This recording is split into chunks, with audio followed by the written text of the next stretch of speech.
Welcome नाज़रीन, दी Pakistan daily के साथ कमरुज़्ज़मान भट्टी आपकी खिदमत में हाजिर है। गुज़श्ता रात से ही पीटीआई के कायदीन कारकुनों की तरफ से सहाफ़ियों को पुलिस के क्रैकडाउन, छापों, गिरफ्तारियों के हवाले से मुख्तलिफ़ इत्तलात का सिलसिला जारी है।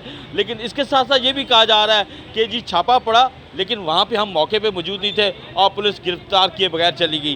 तो ये लातदाद छापे जो गुज़श्ता रात से चल रहे थे, वो ऐसा ही लग रहा था कि जैसे ये लोग गिरफ्तारी देने को तैयार नहीं है और पुलिस सिर्फ छापे मार रही है, खौफ व हरास क्रिएट कर रही है।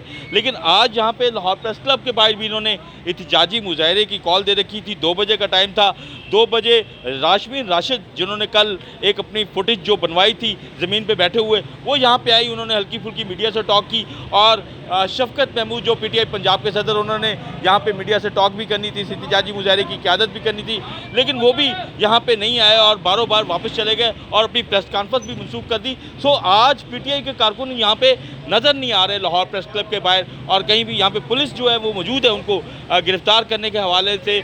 और यहाँ पे पुलिस की वैन, जो प्रिजन वैन है, वो भी मौजूद है, भारी तादाद में पुलिस मौजूद है, लेकिन पीटीआई के कारकुन मौजूद नहीं है। गिरफ्तारियों के, छापों के, क्रैकडाउन के ऐलानात तो ज़रूर हो रहे हैं, लेकिन अमली तौर पर पीटीआई का वर्कर हमें लाहौर में ना तो गिरफ्तार होता हुआ नजर आया, ना ही पुलिस के खिलाफ रजिस्ट करता नजर हुआ।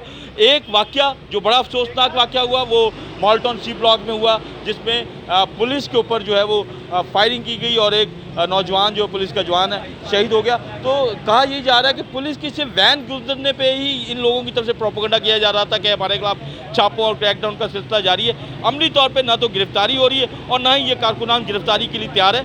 बाहर और पुलिस के खिलाफ एक प्रोपेगेंडा जरूर चल रहा है।